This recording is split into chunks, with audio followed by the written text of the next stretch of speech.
这样，那边就是站立门先测一下声音，简单测一下。行，然后幸运里边直播还有公知都打开了。直接说就行。Okay, good afternoon from Beijing and good morning. I think there are still 1 minute left, so just make sure you're online and your audio and video works. And we are testing here from Beijing. Just if you can hear us clearly, please. Yeah, we can hear you loud and clear from the Philippines. Thank you. Good afternoon. Thank you. We can hear you clearly. Okay, thanks. 可以吗？对。先介绍。行，好。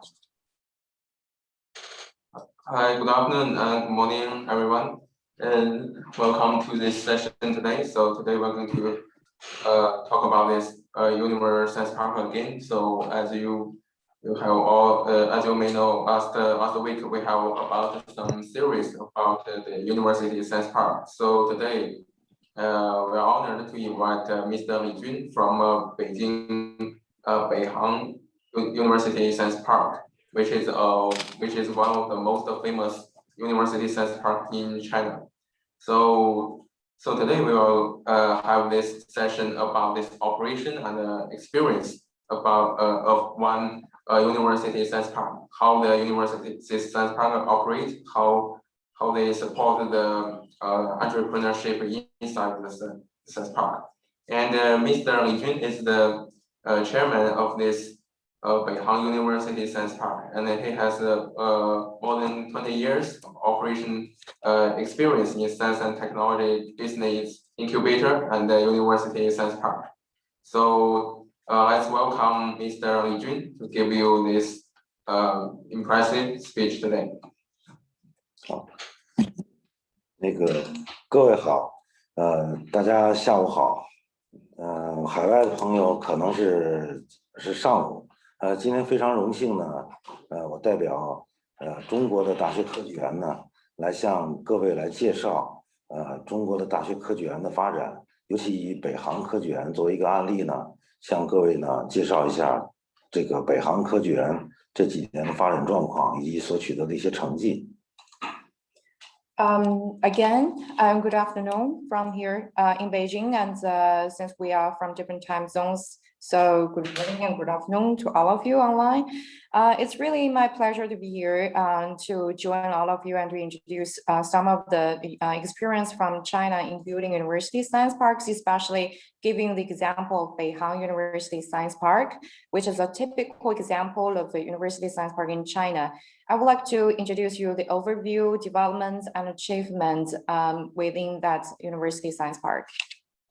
那么今天我从3个方面向大家进行一个介绍。第一个是园区的一个概况，也就是北航科技园的一个大致的一个状况，目前的状况。第二个呢，就是我们在20年发展当中的我们特色的举措，就是我们所取得的成绩。第三个呢，就是针对大学科技园下一步的发展，我们的发展思考。So today I will break my introduction into 3 parts. The first one, as always mentioned, is the overview of the Beihang University Science Park. And the second part will be reviewing the 20 years experience and also those measures and policies we made, especially for developing the university science park and related achievements and developments by far. And the last part will be the reflection and the preparation or some thinkings for the next step development. 那么北航科技园呢，是这个先讲一下大学科技园，其实是中国大学的发展的一个阶段性的一个特色。那么作为北航科技园公司呢，是学校全资的一个企业，那么负责了北航国家大学科技园的空间的运营和管理。那么我们呢，大学科技园呢，实际是作为一个平台，那么把北航的人才优势和技术优势，那么与中关村以我们叫市场上的这个资金优势和产业优势，在这个平台上进行汇聚。那么经过20年的发展呢，使得北航科技园成为了这个师生创业的基地，然后成果转化平台和服务社会的窗口。So actually, I think that University Science Park development is a new stage for the university development from another perspective. And Beihang University Science Park is a full subsidiary of Beihang University, which also has another name called Beijing University of Aeronautics and Astronautics. So this kind of university science park is just like a space management, a spatial management of all these assets and technologies within the university. So on the platform of the Beihang University Science Park, it has the advantage in terms of science and technology achievements and also related talents. And on the other hand, so this platform can connect the assets, the capital and industry supports from the market perspective and create a synergy between the university and the markets. So for the past 20 years development, the University Science Park has developed into a startup base, transfer platform, and social service window. 那么这是我们北航大学科技园发展的一个历程。我们是在2000年建立北航科技园，那么2003年呢，我们就获批了叫国家大学科技园的称号。那么2004年呢，我们拿到了国家级的孵化器。那么尤其是在2011年，我们这个北航科技园在全国大学科技园的一个综合评价当中，因为这个评价是由国家科技部和教育部进行了综合评价，我们拿到了综合评比的第1名 ，A 类的第1名。那么在2015年，我们就被科技部认定为国家级的重创空间。2016年，我们拿到了这个首批的国家专业化重创空间，也就是虚拟现实与智能硬件专业化重创空间。那么2017年呢，我们是被团中央这个认定为全国大学生示范园。那么其中呢，我们的北航天汇孵化器，那么这个连续5年获得了科技部评价的 A 类的优秀，一直排名在北京地区的第1位。So I'll give you a brief introduction about the history of Beihang University Science Park. It was created in the year 2000. So created as a university science park, and in the year 2003, it was approved as the National University Science Park. And in the year 2011, it has been granted with the top A in the comprehensive evaluation of National Science Park. This evaluation was conducted by the Ministry of Science and Technology, PRC, and Ministry of Education, PRC. So we have the honor to be the top A class, and also we are the top of the top. That means we are #1 among the top A class. And in the year 2015, the University Science Park was recognized by the Ministry of Science and Technology, PRC, as a national innovation space. And in the year 2016, the National Demonstration Institution of the transfer of outstanding science and technology achievement. So this is another title granted by the national government. And in the year 2017, we have gained another honor, that is the Demonstrative National University Pioneer Park, granted by the Youth League of the People's Republic of China. And I just want here to introduce one of our highlighted incubator called Tianhui Incubator, which has been granted as the first proof of concept center for 5 years in a row.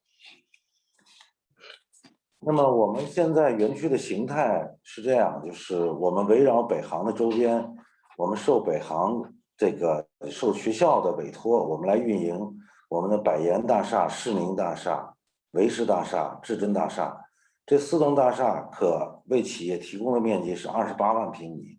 那么同时呢，我们通过4个大厦的运营，我们依托北航的优势资源，也带动了周边的楼宇，形成了一个我们叫环北航知识创新圈。So actually, I just want to introduce you the location or geographic position of Beihang University Science Park. So centering on the University of Beijing University of Aeronautics and Astronautics, we have utilized the 4 building spaces to provide working and officing spaces of a total area of 280,000 square meters, including 4 major buildings like Boyan Building, Shining Building, and Zhizhen Building and Vision Building. You can refer them on the slides. And besides that, starting from the university, we are also creating an influence or creating a radius that covers the surrounding of the university, and to build a circle, innovation circle around the university. 那么目前北航科技园呢是中国的大学科技园里头，我们叫自持面积最多的一个这个大学科技园。So by far, Beihang University Science Park has the largest area, the area that is supported by the university. 那么在我们的这个28万平米的这个建筑面积里面，我们现在入驻的企业达到了437家，其中我们的在服企业227家。So within the space with the total area of 280,000 square meters, there are 437 companies settled or operated in the park, of which 227 are incubating companies. 2020年我们的园区企业的知识产权数达到了2880项，从业人员呢超过了18000人。So in the year 2020, statistics showed that about 2,880 intellectual property rights held by enterprises in Beihang University Science Park, with the total employment position of 18,743. 那么我们园区的我们叫规上企业，我们企业的去年的营业收入呢达到了745亿人民币，然后呢利润总额超过117亿人民币，那么对地方的税收贡献呢达到了9亿以上。So let's see the contribution, economic contribution of enterprises from Beijing, Beihang University Science Park. From a perspective of enterprises above a designated skill. So for that type of category of enterprises, the total operating revenue was up to 74.508 billion RMB, and total profit was up to 11.765 billion RMB, and the contribution, the tax contribution or tax paid to the government, to the local government, was about 900 million RMB. 那么我们437家企业里头，现在是高新技术企业达到了国家高新技术企业达到了92家，那么瞪羚企业30家，独角兽企业1家。So among the 437 companies in Beihang University Science Park, there are 92 national high-tech enterprises, 30 gazelle enterprises, and 1 unicorn enterprise. 那么我们是大学科技园，那么在大学科技园里面，我们的企业，那么师生创业企业达到了89家，校友企业创业达到了92家。So as we know, Beihang University Science Park is literally is a science park that has some relation or that is sponsored by the university. So faculty startups altogether 98 out of the 437, and companies started by alumni altogether 92. 那么我们师生和校友企业创业的这个数量呢，超过了我们园区企业总数的30%。So the combination of faculty startups and alumni enterprises taking over 50% of the total companies in the park. 那么我们在437家企业里头，我们有50家规上企业，就是有一定规模的企业，那么我们一直讲呢，大学科技园不仅仅是一个孵化器，那么它一定是大中小企业相互在这个园区里头进行融通。So among this 439 enterprises in total, 50 of them are enterprises above a designated skill. So I believe that University Science Park is not a incubation space, but it create an atmosphere or it create a flow and interaction between different type of enterprises. 那么我们在园区里企业当中呢，我们集聚了北京市10大高精尖产业当中的五个产业领域方向。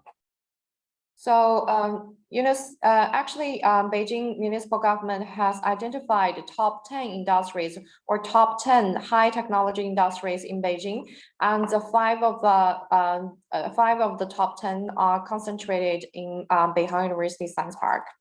那么像软件信息服务、集成电路、人工智能、新一代信息技术以及智能装备这5大产业领域，企业数量超过了这个园区企业总数的70%。So there are over 70% of the enterprises in the park doing business in the field of IT, technology, integrated circuits, IC, and smart devices, new material, and artificial intelligence. 那么在我们的这个园区企业呢，我们实际上依托北航的学科优势，然后形成了产业集群的互动。So actually, for all these enterprises within the Beihang University Science Park, relying on the disciplinary advantage of the university, we have formulated an industry cluster with very harmonious and very organic interaction between all these enterprises. 其中像软件信息服务业，我们有135家企业。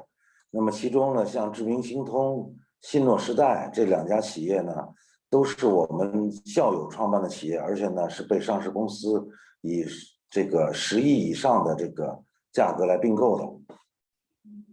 So just give you an example about the software and information and internet information service. This kind of specific industrial sector.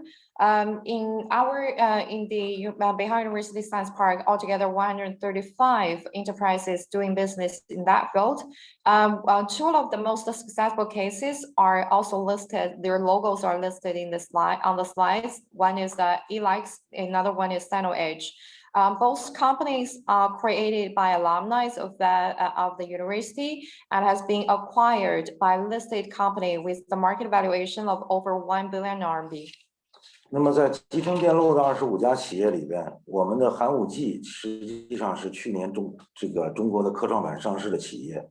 那么这里边还有我们像这个知存科技是我们的这个在孵企业。那么2020年也获得了上亿元的这个企业的融资。So for the sector of integrated circuits, we also have another 25 enterprises in that field.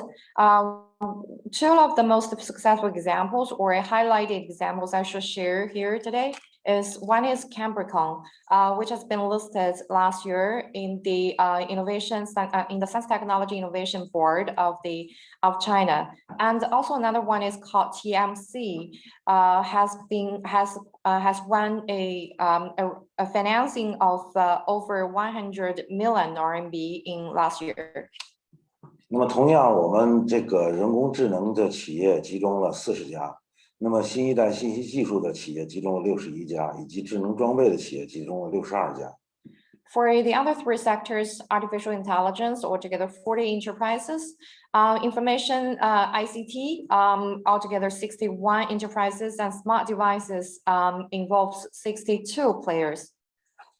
这里边既有我们培育了若干年即将上市的企业，也有我们孵化器里在孵的企业。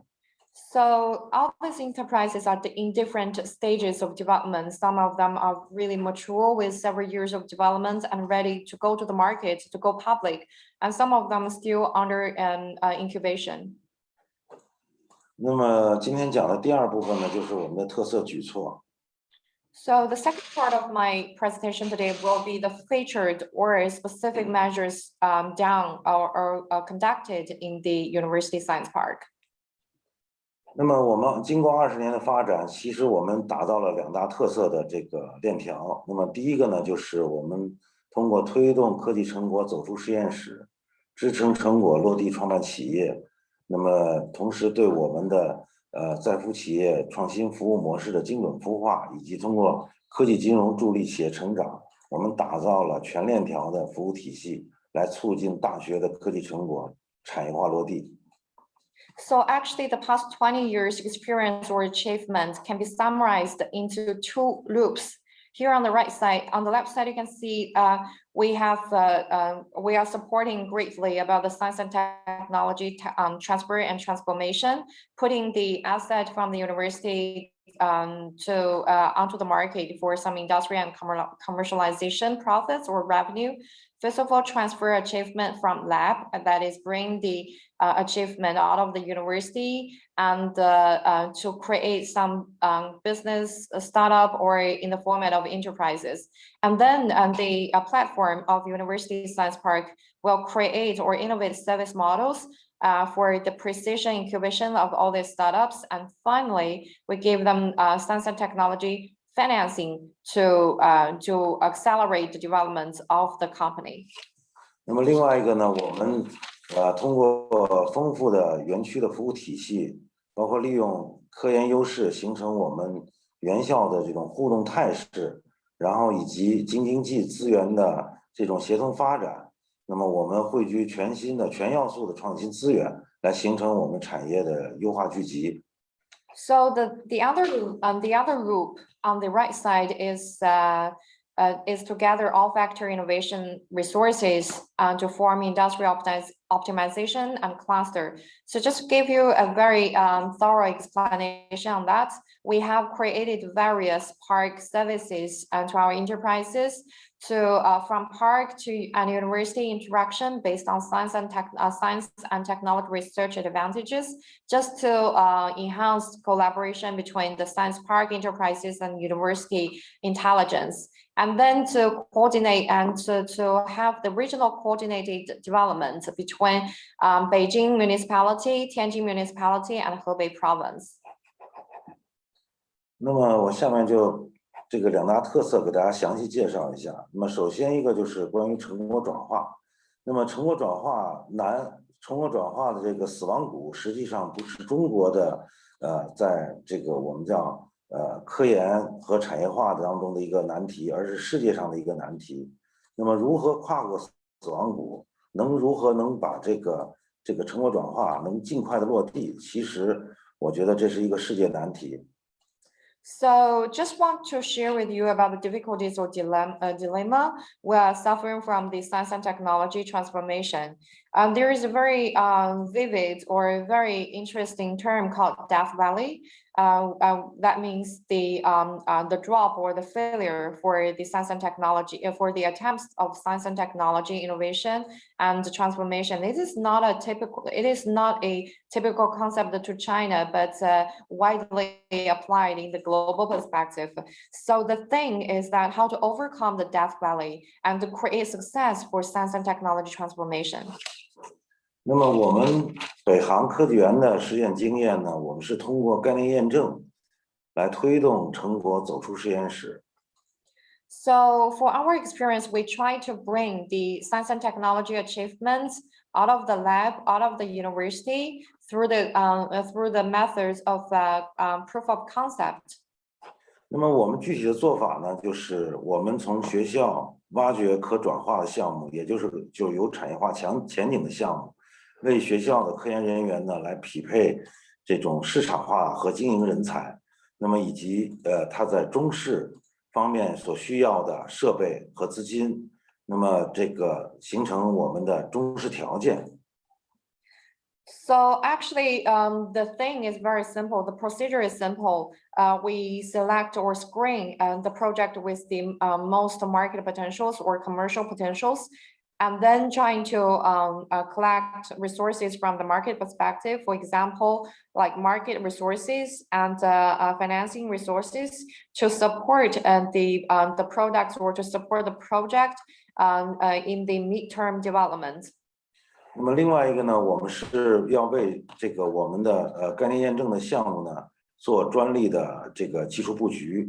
第二个呢，我们就是要为这个验证项目呢做这个商业模式的设计。And also another service, another two services we provided for such type of project, starting from scratch, starting from just some knowledge and know-how. We help them to apply for the intellectual property rights and also create some patent technology application. 另外一个呢，我们要对我们的验证项目呢做内部沙盘的实践，来模拟实践科技这个成果在企业和产业中的应用，短平快的迭代手化技术。In the meanwhile, we create business model to it's just like to stimulate or to emulate the real business scenario and trying to find the potentials and trying to make sure that all the designs and all the commercial approaches we created will achieve expected results.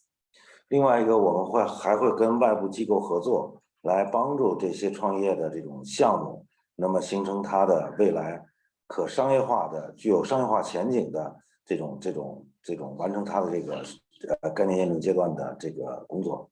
And also we will collaborate with the external powers or resources and to find more like to tap the potential of the commercial prospect of this of the concept.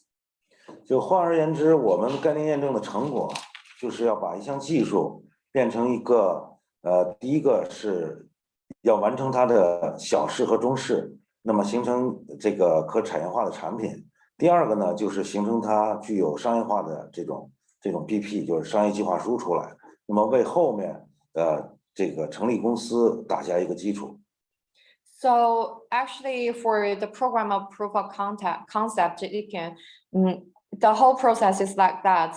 First of all, for technologies or a project with the potential, we will create a small scale of test or interim test, and then to develop products based on the test, and then have this kind of simulation, as I mentioned again.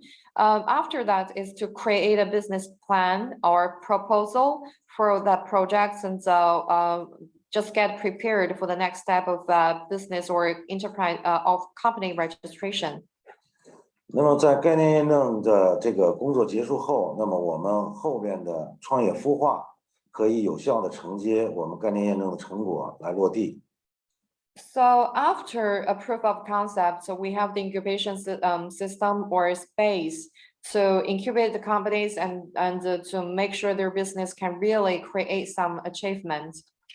那么我们在孵化过程中，其实我们可以我们全方位的对它进行服务。So during the incubation, we provide comprehensive services. 首先，一个多类型的孵化空间，我们有苗圃，然后也就是我们现在常说的中创空间，还有我们的孵化器，那么还有我们的加速器。那对不同阶段的项目，我们会给予不同的空间的支持。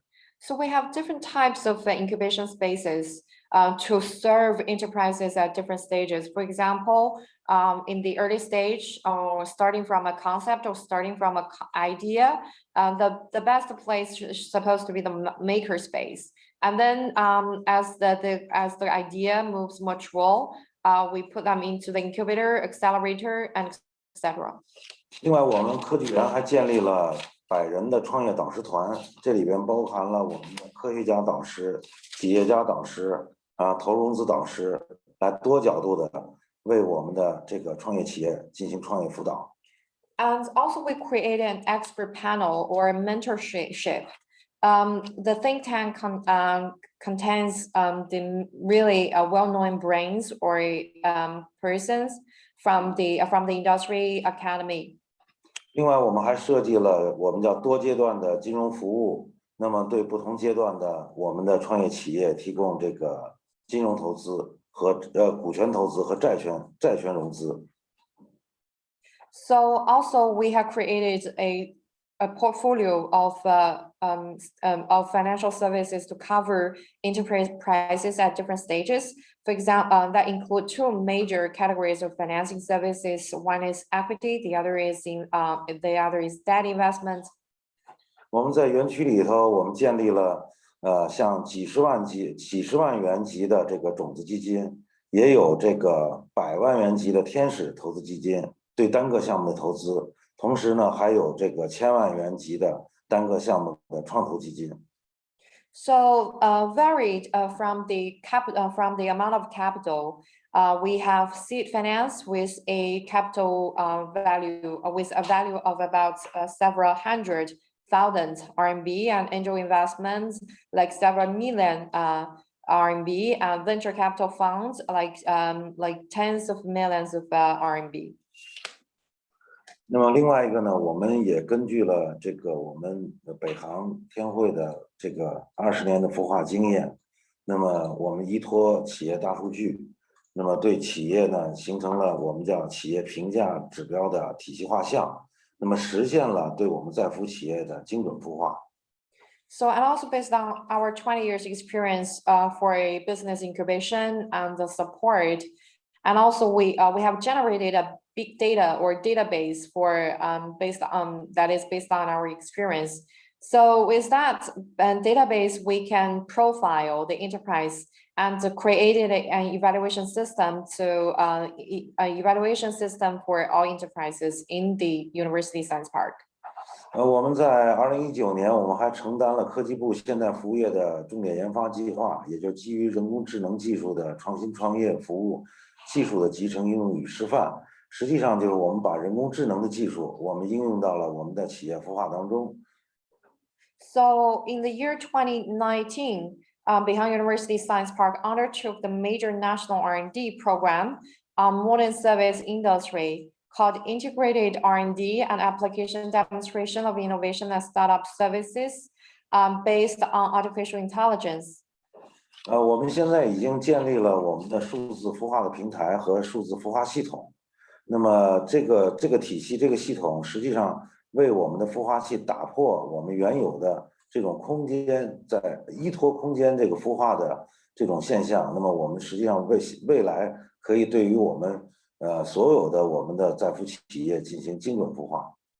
So actually, currently speaking, we have created the cloud platform or cloud system for incubation, for enterprises incubation related services.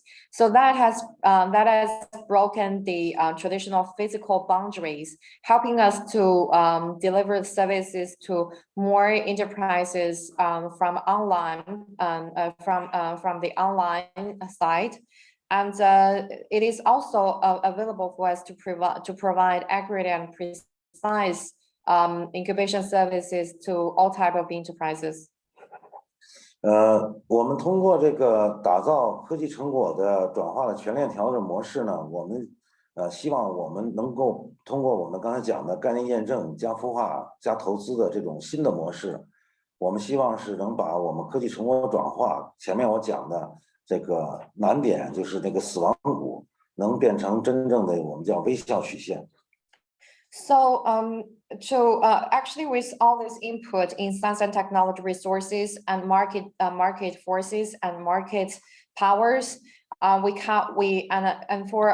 a project we divided it into 3 different stages, from the early idea or concept stage to incubation, and finally to a company with successful investment or capital investment.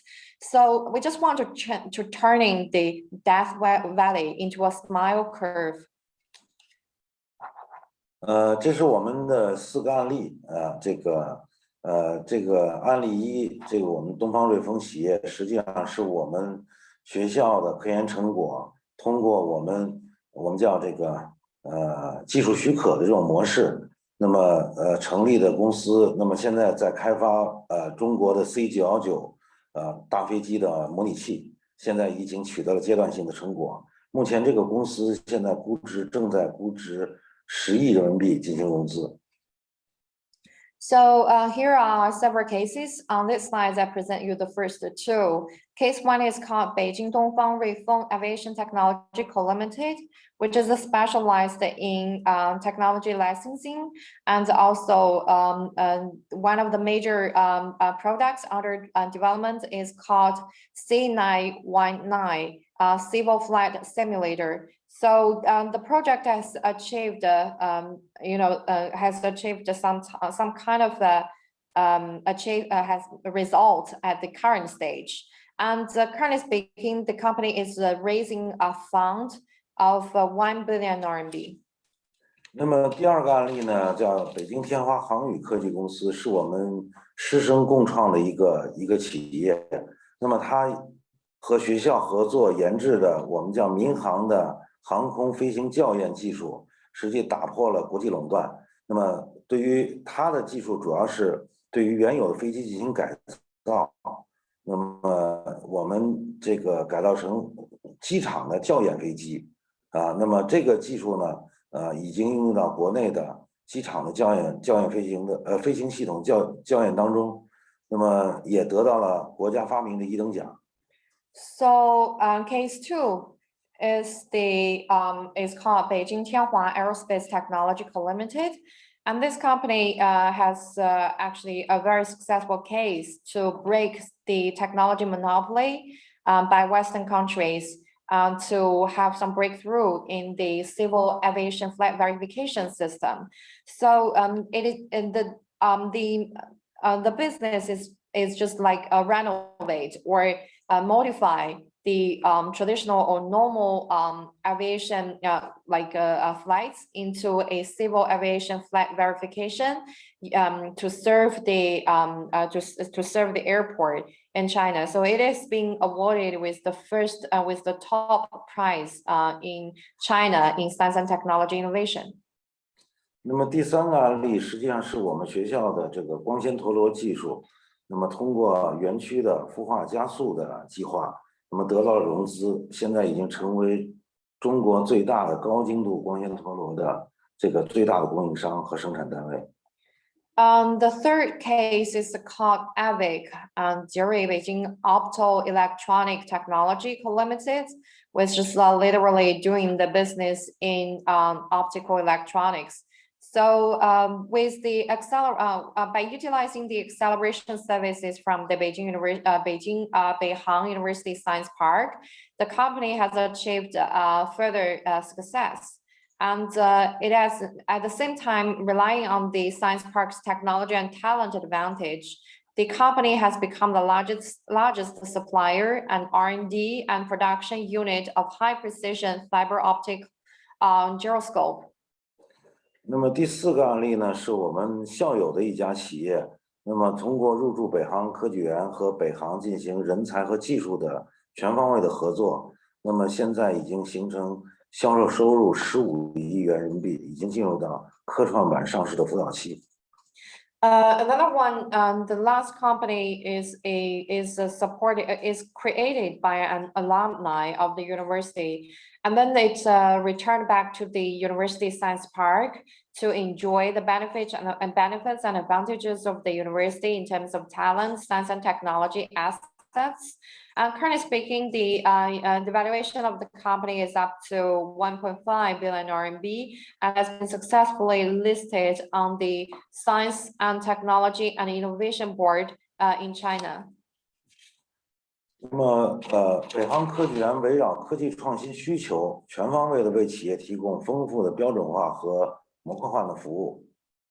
So focusing on the need of science and technology innovation, the University Science Park provides enterprises with a set of standard and modular services.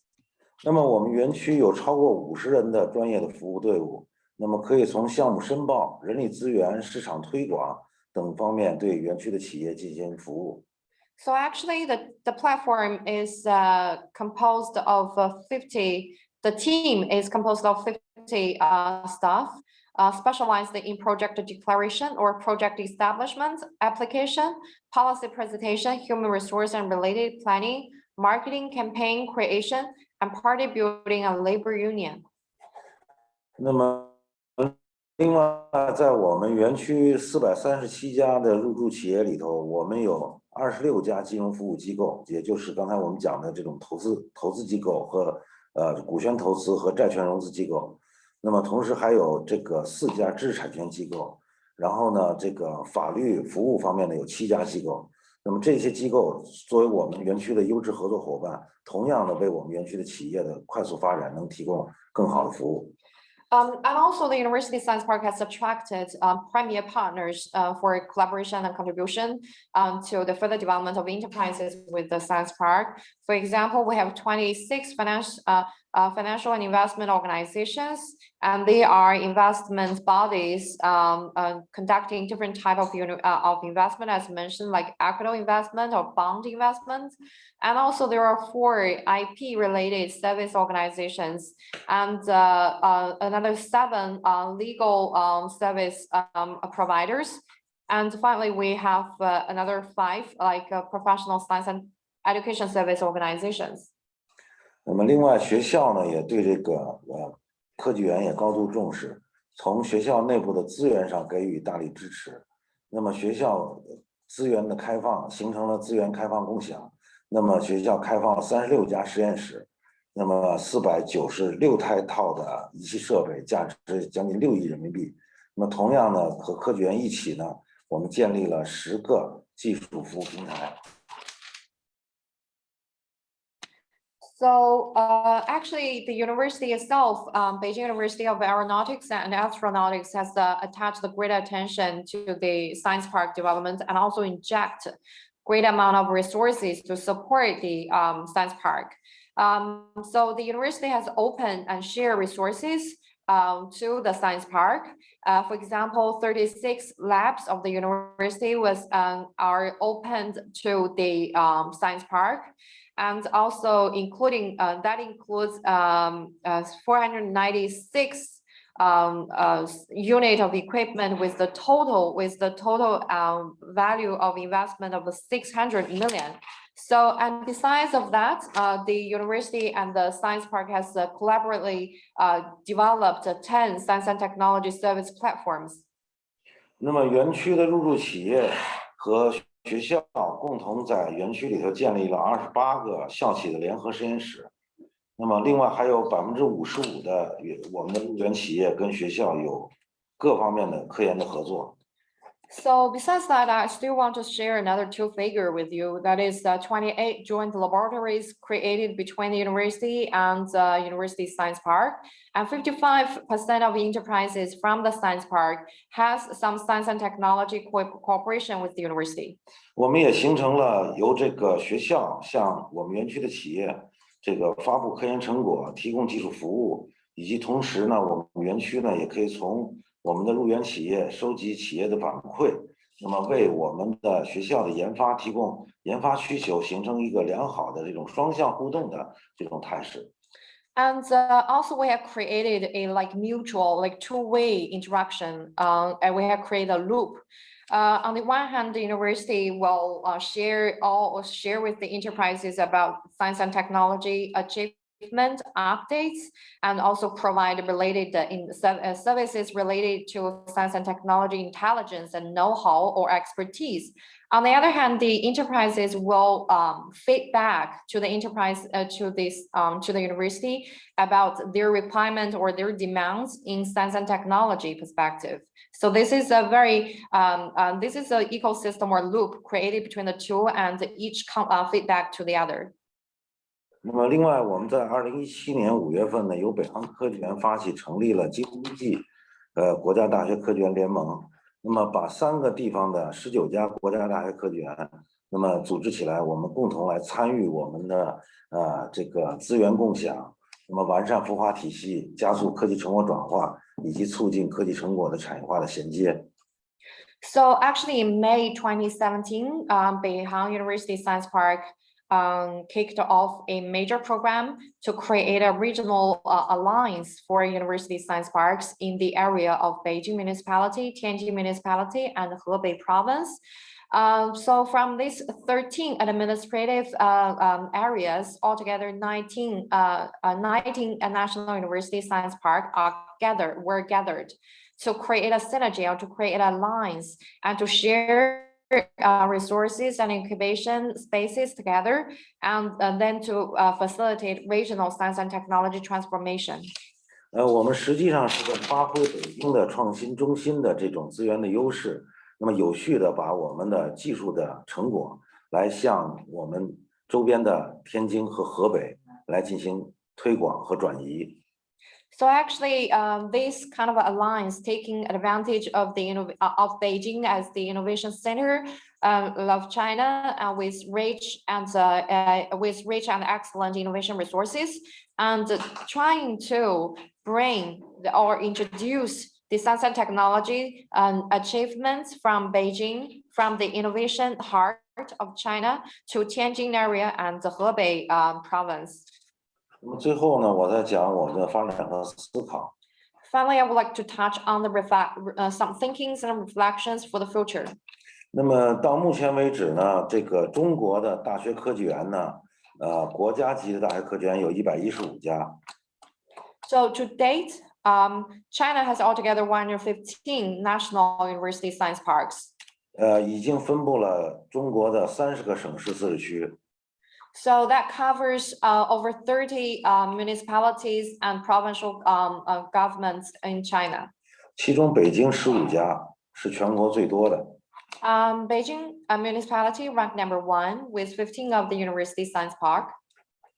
那么2019年科技部和教育部印发的关于国家大学科技园管理办法明确指出，大学科技园要建成集成创新资源集成、科技成果转化、科技创业孵化、创新专业人才培养、开放协同发展的这种科技服务机构和重要平台。So in the year 2019, the Ministry of Science and Technology (PRC) and Ministry of Education (PRC) jointly issued a notice on the administrative measure for the National University Science Parks in China.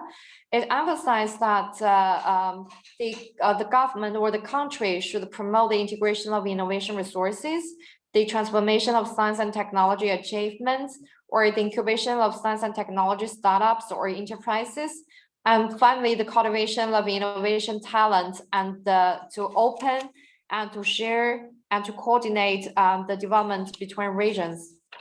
这是国家对于大学科技园的基本定位和功能定位。So these are the major functional positioning or of the university science park by the national government. 前面我讲了这个我们北航科技园的发展呢，实际上通过20年的发展呢，成为了师生创业基地、成果转化平台和服务社会窗口。So previously, I just mentioned you that after 20 years of accumulation, Beihang University Science Park has turned into a startup base, transfer platform, and social service window. 那么下一步呢，我们将更加的激活学校和产业创新源头活力，来促进科技与实体经济的深度融合。然后通过建设关键共性技术的创新中心，来增强呢科技创新引领作用，然后通过汇聚社会优质的创新创业资源，来更加的激发市场活力和社会创造力。So in the next step that you can refer to the new measures we created. So actually, we would like to become the source, to activate the source of university intelligence, and to combine the university intelligence together with industry innovation to put everything into practice and implementation, and then also promote the deep integration of technology and real economy. And on the other hand, we aim to build a key common technology innovation center to enhance the leading role of science and technology in development, in innovation development, or in general development. And number three is our purpose is to gather high quality innovation and startup resources from the society to stimulate market vitality and also to encourage social creativity.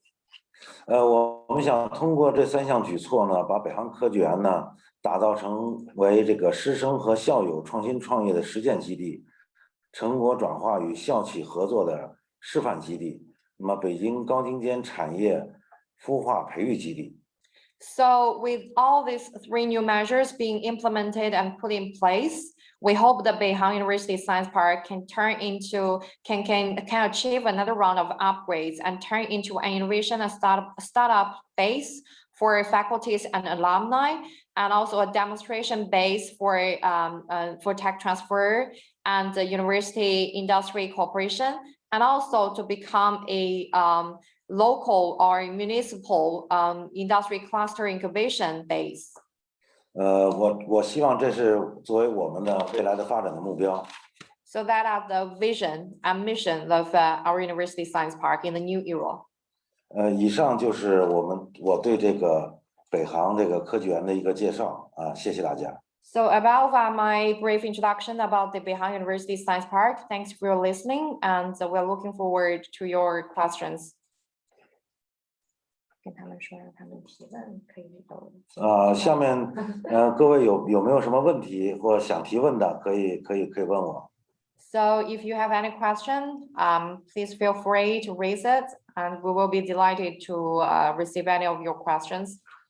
Thank you very much for your presentation. I have one question that I don't know which page that was in your presentation, but you mentioned about the simulation. What's the most important simulation action that you are doing for the project that coming to your science park? 就是他忘记了我们在哪一届幻灯片上讲到，就是说关于项目这些模拟或者是模拟测试之类的，那么是一般都会做什么样的？针对项目在园区里面都会做一些什么样的一些模拟的工作？是这样，就刚才我讲的不是模拟，就我们叫概念验证啊，就是我们要通过概念验证来把我们原来这个学校的这些纸面上的只是我们这个实验室里的技术，变成可产业化的产品。在这里边呢，我们会给这个学校的科研人员来匹配相应的我们叫技术经理人，就为市场发展能进一步做工作的人。另外一个匹配相应的一些这个中式的设备和资金来做这些工作。So to be honest, it's far beyond the simulation.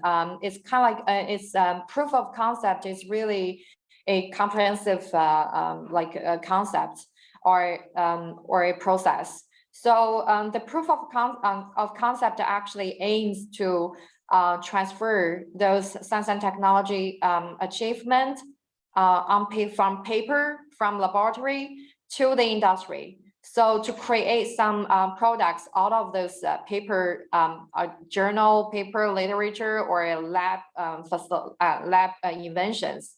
So this is the ultimate goal, actually. But along the way, proof of concept, actually, we will help the project. We will help the product to designate a special technology manager, and to help the project or product to find the market resources, or to find the market potential, or to find the opportunities for commercialization.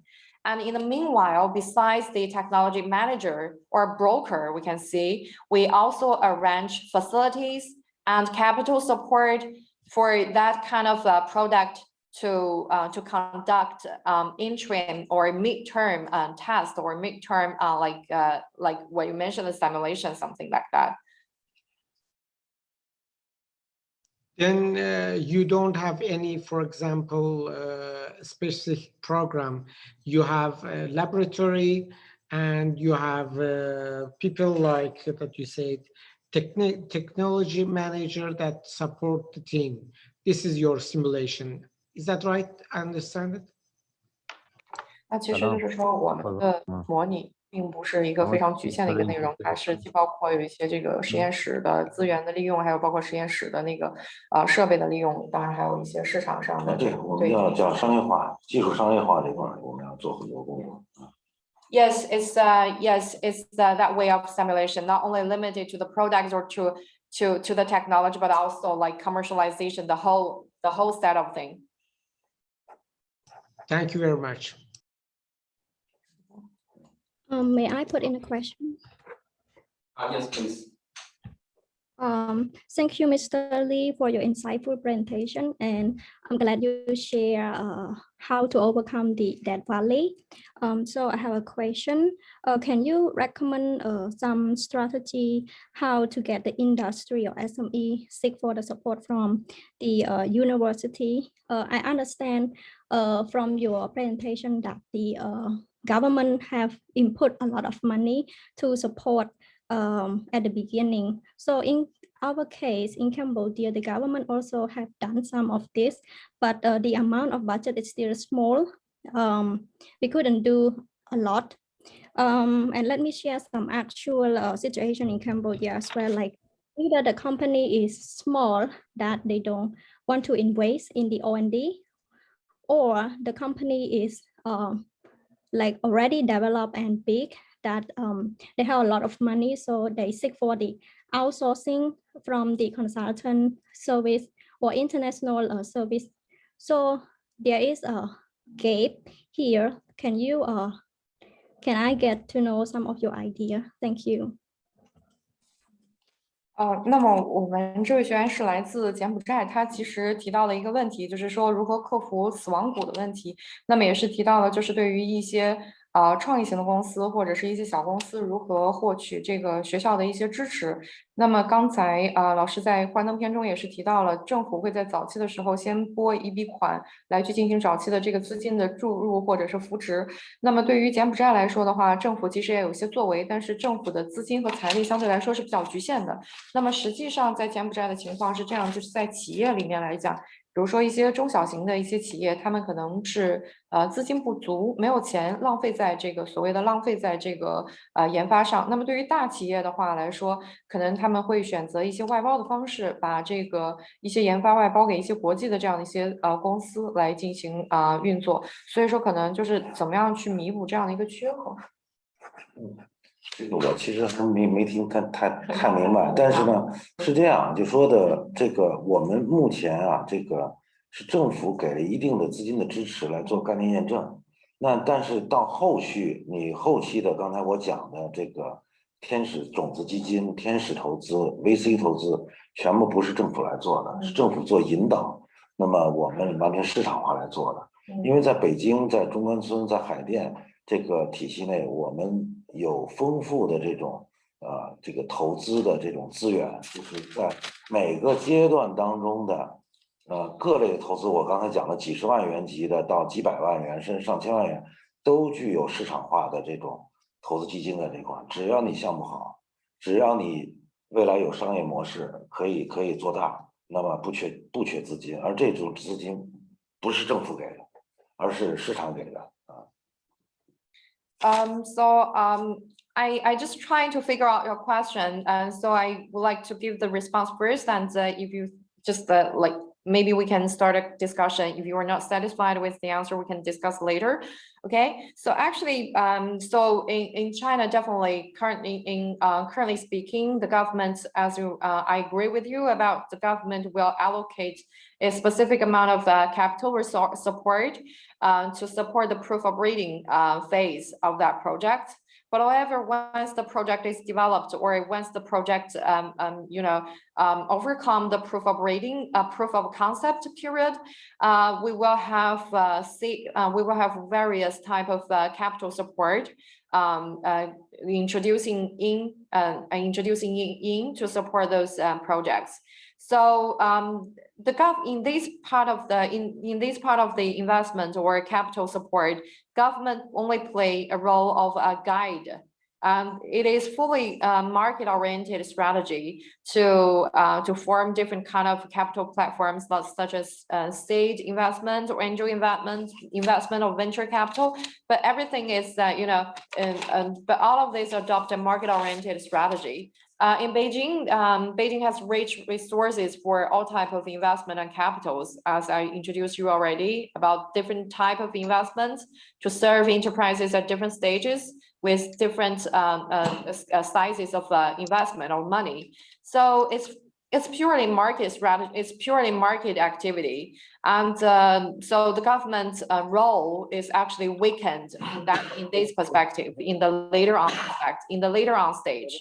So if the company or if the project has the potential for commercialization or for transformation, it will naturally attract the attention of investors. So I'm not sure if I can answer your question. Thank you so much. I got the point. Thank you so much. I agree. 非常感谢，我也是非常同意。Okay, next question from Mohammed from Iran University Science Park. So, Mr. Mohammed from Science Park, you can start. Hi, and thanks for your good presentation. I would you please explain more details about the digital incubation platform model? OK， 那么这个问题是关于我们刚才提到了这个数字化的孵化平台，可不可以再进行详细的一个介绍？是这样，就是数字孵化平台其实想要介绍的非常详细呢，可能需要更多的时间，但是我大致介绍一下，就是其实我们用人工智能的技术，把我们的企业信息那么集中在我们的数字孵化平台里边，那么对我们的园区入驻的企业，我们会有就是定期的随着它的发展有它的企业画像出来，那么这种企业画像出来以后，可以第一为和我们的比如说政府的政策出台以后进行匹配，比如说对小企业的扶持基金出来以后，它是否符合，那哪些条件符合哪些东西。第二个呢，它可以提供给这个投资机构。那么第三个呢，可以和市场的多进行结合和市场需要进行结合。那么我觉得这个就是它是利用人工智能和大数据的这种手段来进行精确的抽取我们的企业的要素，然后来给它匹配它所需要的服务的内容。So actually, in general, the philosophy of this digital incubation platform is to utilize the technology of big data and the artificial intelligence to collect a set of profile or a set of parameters of the enterprises and to generate a profile or portrait of each enterprises and upload that information and archive that information on the online platform. So, and also the portrait or profile enterprises will be updated regularly. And with the information of the enterprise, we can help them to match with the government policies. For example, if the government has issued any preferential policies for subsidies or for like special funding support for small and medium enterprises, we'll try to identify companies that are eligible to enjoy that privilege, that policy from this online platform, just because everything is uploaded there. And another thing is we will help the enterprises to seek for the investors or to seek for the investment resources. And in the meanwhile, we will also help the enterprises to find the market to make actually to have this kind of information sharing mechanism before enterprises and market demands, and then to actually to feedback the market demands to enterprises and to serve them better and to be more like market to close to the market trend. So this is just a brief introduction of that digital incubation platform, because there are a lot of details to introduce. I can't like give you a very detailed introduction just within this limited of time. Okay, thank you. Thanks a lot. Okay, guys, if you have more questions, you can unmute yourself and speak directly.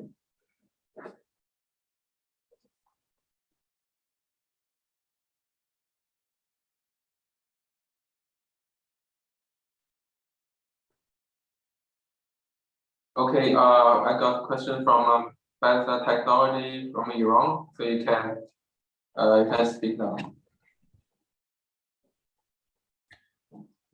Thank you for your impressive presentation.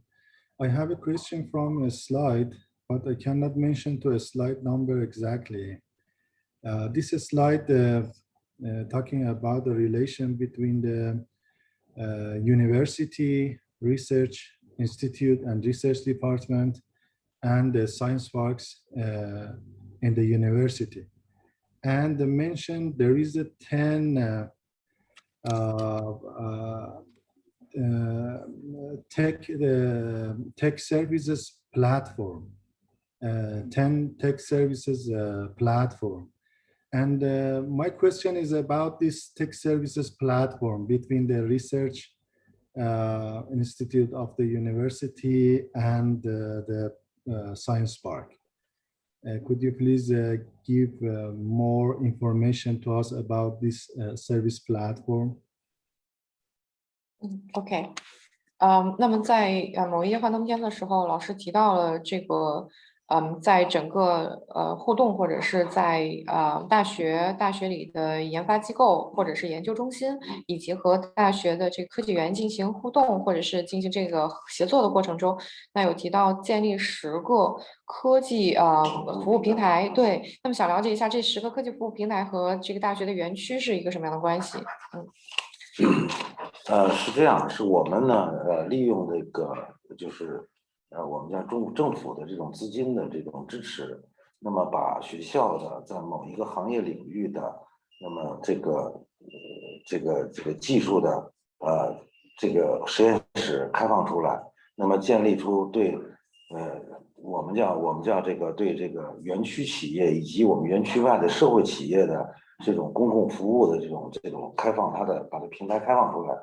比如说北航开放出这种电磁兼容的这种技术的这种公共服务平台，那么它的这种服务平台为我们园区外的企业和园区的企业和这个园区外的这种企业服务的时候，那么它实际上呢，政府是给予它的服务有一定的补贴的。就比如说一个服务一个项目需要企业要支付30万，那么北京市科委是可以给15万的这个我们叫创新券的补贴，这样呢能带动了学校的科技的成果，那么这个就科研的实力能为社会服务。但是这块呢，如果要是让学校的实验室自己去做，或者让这个社会企业单独找，是找不到的。那么是通过我们科技园这个平台，有效的那么进行开放和互动，那么使得这个实验室能为我们社会企业进行各种服务、基础服务啊。So actually, as I mentioned again about these kind of platforms. So the platform, because the government has put a certain amount of financial support in the University Science Park, and the university will definitely open some laboratories, which the university is really strong in. For example, as I mentioned, one of the electromagnetic compatibility or that field. So the science park will open, the university will open a lab to enterprises within the science park and the public enterprises that are not from the science park.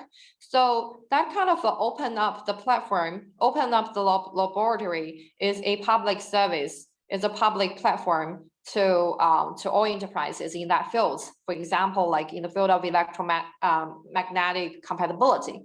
For example, the project requires like 300,000 of funding. We will receive some subsidies from the government. For example, the Beijing Commission of Science and Technology will inject 150,000 of RMB. That is half amount of the money needed to support this project. So this is actually to we are trying to open our resources and our lab assets to the public and to achieve to support public industry development and innovation. Because normally if those enterprises have the requirement or have the demands for those technology support, they have no way to go. But here we are in the between, the University Science Park in the between, to facilitate the communication between enterprises and labs from the university.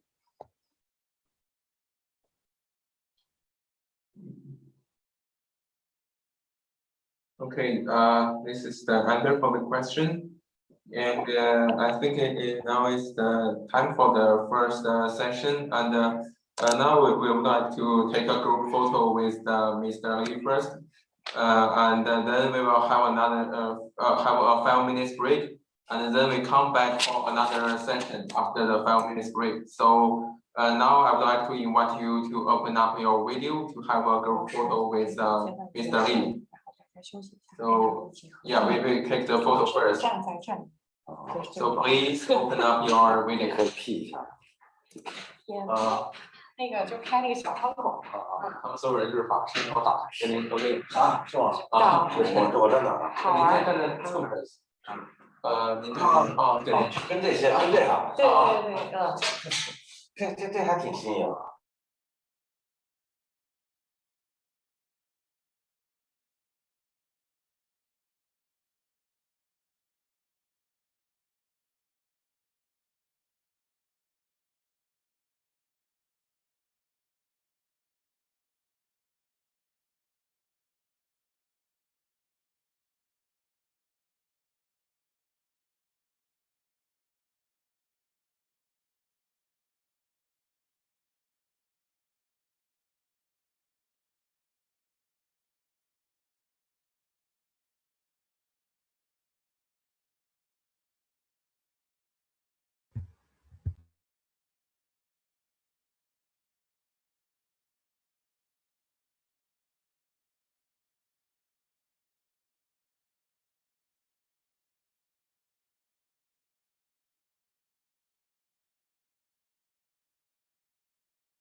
Done?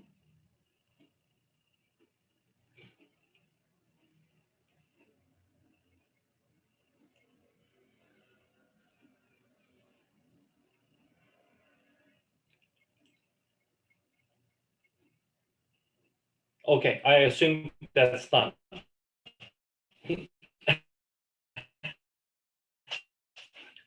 Let's take 5 minutes break. Let's take a break. Get a cup of coffee.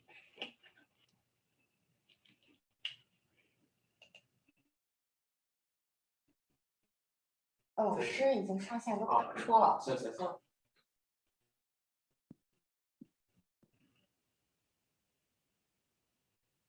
直播会在直播间。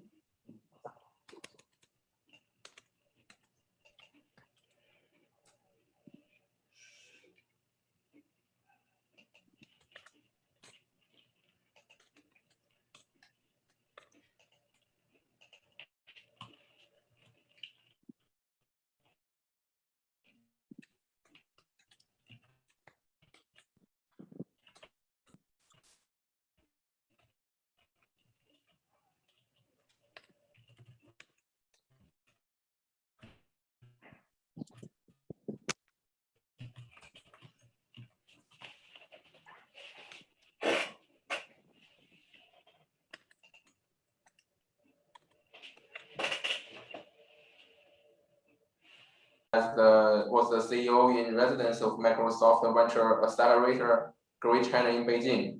So he has about 30 years in very management position, and at least 8 years with the initial capital and in Intel capital in Asia. So let's welcome Mr. Obin to give you this speech about the empower startups to achieve more. So it's like a case study of the Microsoft Accelerator in China. Let's welcome. Hey, thank you, Jizhe.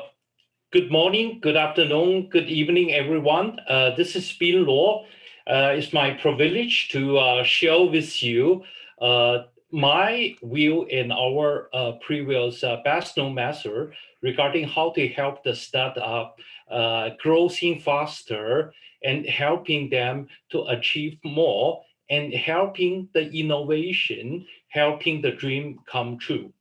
So quickly introduction of myself. I got 3 times founding and running the startups experience. My previous 15 years experience are all related to corporate VC part, and I mostly focusing in Asia, and I got 25 years experience working with the top multinational company like Hewlett Packard, Intel, Microsoft. Probably Intel is the longest one. So my experience is more relative to high-tech arena that including AI, so artificial intelligence, cloud computing, Internet of Things, and semiconductor. I got so in my in my role as Microsoft CEO in residence of Microsoft Accelerator in China, I got such a nice chance to meet with more than 4,000 startups in China and mentor more than 150 of them. So I hope that my knowledge and what I'm sharing that can be valuable to you. So quickly share with you my topic. I'll talk about what is exactly the definition of a startup accelerator. What is startup accelerator do? How Microsoft do that in global and in China? And what kind of the startup that we think that we can add the best value to support them? I will share with you the best known method that when we recruit the best startup, how can we help them to growing faster? How can we empower them with a whole bunch of the right knowledge that the market need, that the startup need, that they can be easily to be success.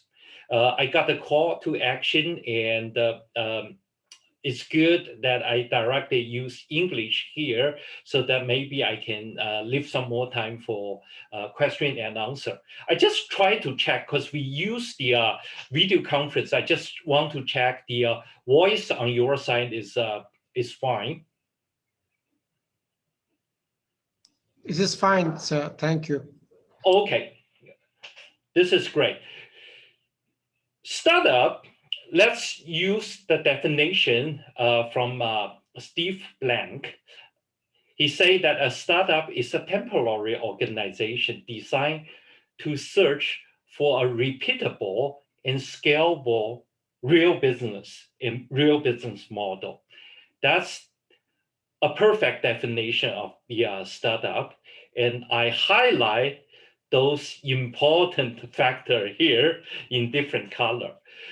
So when a startup is formed and growing and fighting in the market, it will meet quite a lot of challenges. Those challenges including the challenges from technology itself, from the market, from the execution, and from the finance, whether they have enough money to run that. So for different stages of the startup, So we'll see that almost 5 to 6 different stages from very early beginning. So inception phase. Inception phase means they even not form the company. They only have an idea how to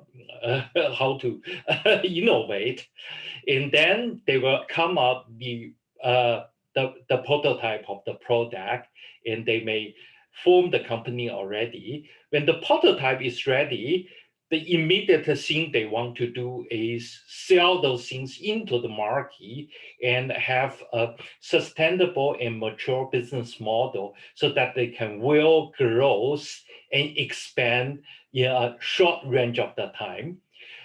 So most of the startup actually use the money or investment from the venture capital or the government fund. So one of the best way they can get those money back, or they can let the investor get those interest or get some more return is from those final IPO and acquisition. So from different growing phase of the startup, there is a very important stage that's from the prototype to roll out stage.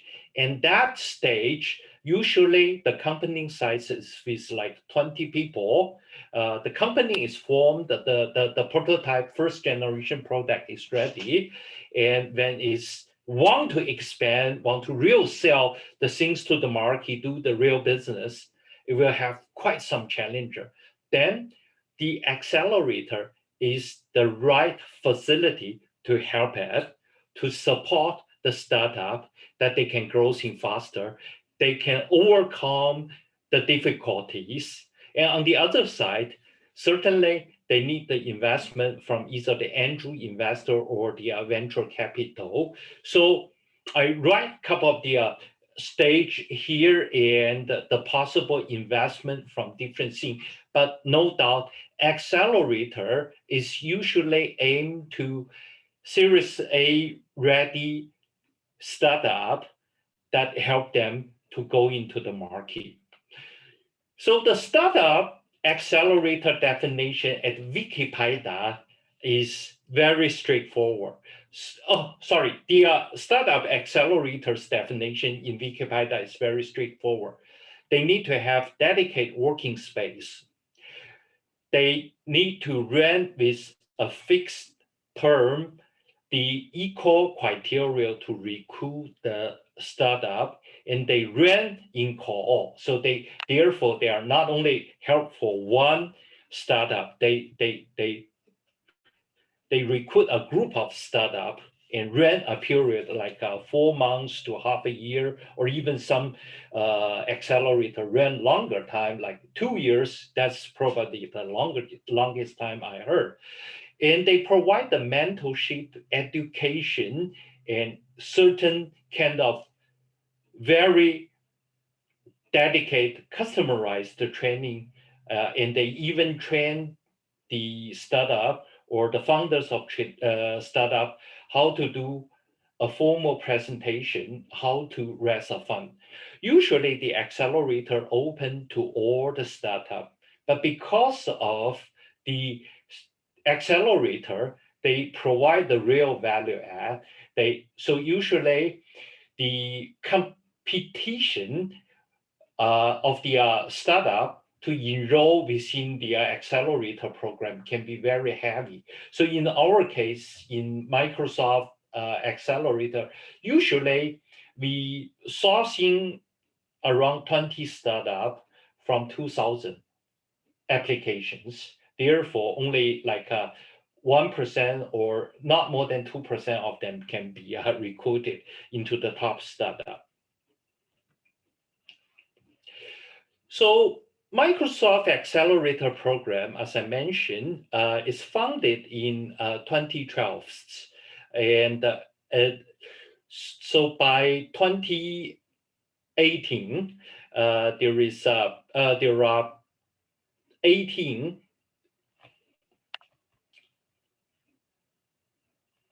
calls which rented, and there are 7 accelerators around the world. Microsoft provide the startup in working in Microsoft's facility. Say that startup, they have the badge, they can access to the Microsoft's building, and Microsoft provide 3 years Microsoft Azure, which is the Microsoft Cloud Platform, free access credit to those startups. So they will be easy to run those applications and services based on Microsoft Azure. They have hand-on mentoring.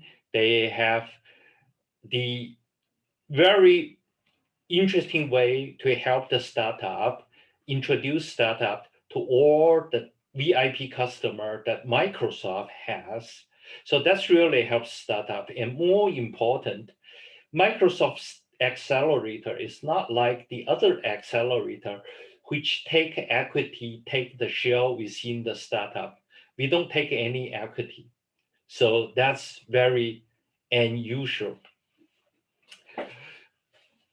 So within 6 years, from 12 to 18, we have 574 startups. They have been trained and they spend a memorable time within Microsoft Accelerator.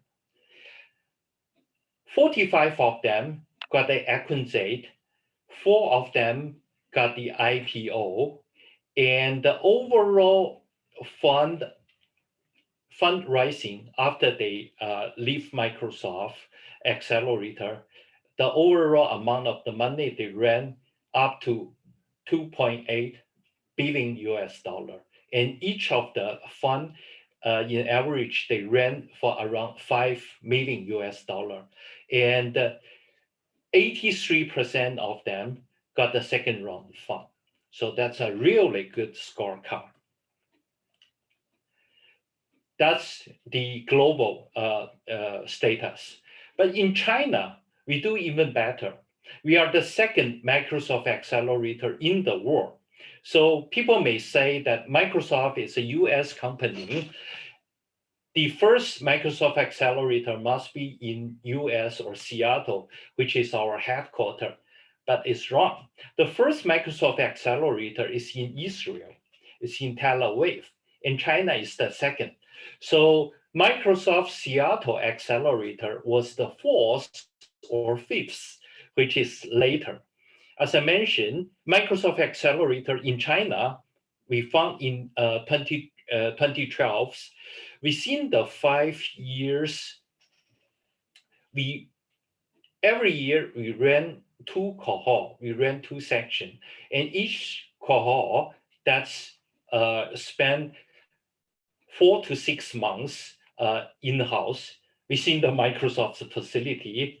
And so, as I mentioned, the exception rate is pretty low. So in average, we are lower than 2% of the qualification rate. So people usually say that to be enrolled within Microsoft China Accelerator, that will be more difficulty than you be enrolled within Harvard University. We are named as the best incubator and accelerator in China for the past 5 years. And every time when Microsoft top executive visiting China to meet with our accelerators, startups, or the startups within the accelerator, that is #1 or must to have agenda. And we also will marketing our accelerator. The photo on your right-hand side is the photo that we, when we ran the Diamond Day of the cohort 7, we actually keep running that photo in the Times Square in New York City. That's amazing show. The achievement we get in China is we have 10 batches or 10 cohorts already, and 156 alumni graduate. We have better scorecard than our global, say that 90% of our startups, they got the second round fund, and we contribute all the IPO record that contribute to the global's one. Global got the 4 IPO, that 4 IPO are all from China, and 13 acquisition company. So we have really good, cool startups that I will show you later on. So the reason that we can rank one of the best startups in China or in the world even is we are pretty much focused and we only recruit the best startup and provide them the best facility. So focus is the key. And for each period, for each cohort, we may have different theme or we may have different area that we want to see in that area that the startup they are really good at. So usually for the past 9 cohort, in some cohort we focusing for AI related, we focusing on SaaS, software as a services part. We focusing for nature, language, speech. We focusing on the IoT, Internet of Things, etc. So, as I mentioned, it's a high-tech one, and we use every media communication way to well let all the startups in China know that we are caring for them. We want to listen to them. If they want to be faster growing, come to speak with us. So that's why I always do a lot of TV interview. I always do quite a lot of the events, making sure that our focus, our theme is well communicated. Let me give you an example of our excellent, outstanding startup. The first one is called the Wise Engine. So Wise Engine is a company that they are looking for taking care of all the heavy machinery operating devices. For instance, wind turbo. So when wind turbo is operating, it will, for a period of the time, in the routine way, it will stop the wind turbo or wind generator and do the maintenance. However, those kind of maintenance is with standard schedule. It's not as critical or not as accurate.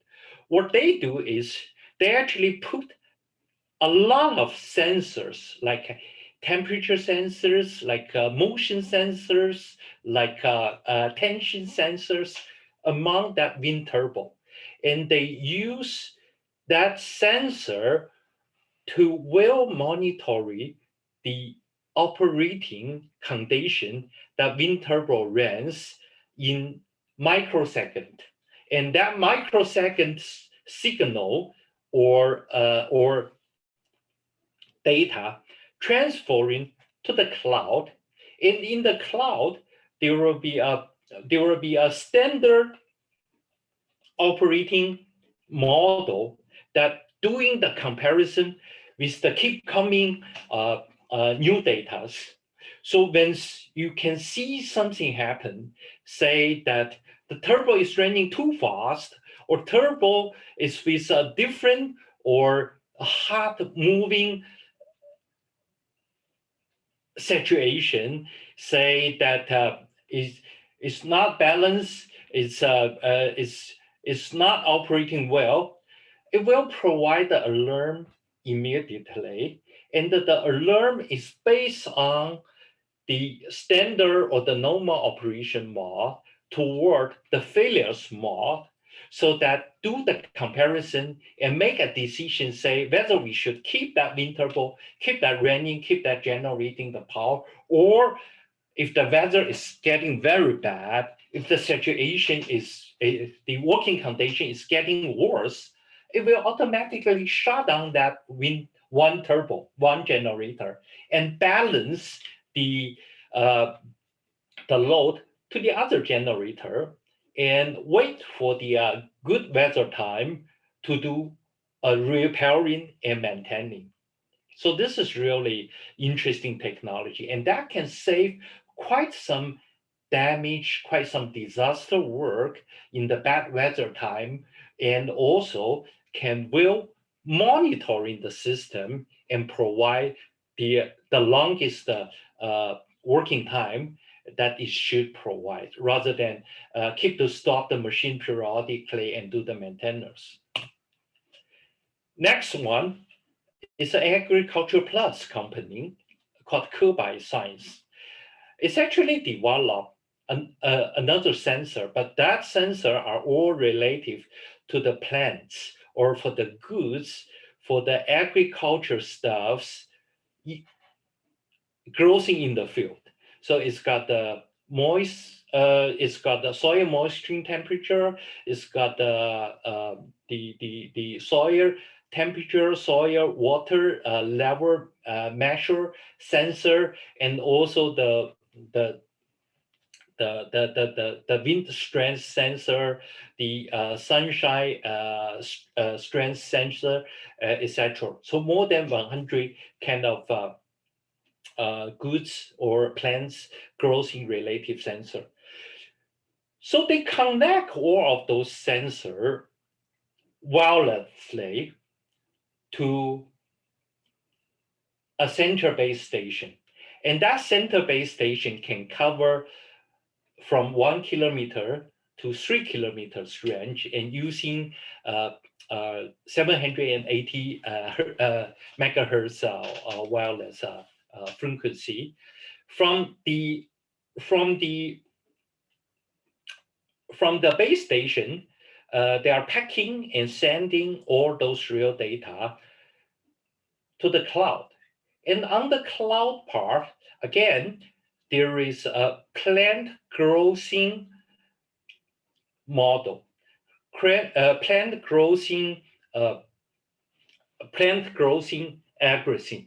And using that algorithm and with the coming data, it will tell whether we need more water, whether we need to provide pesticide into certain field or into certain area part of that plant.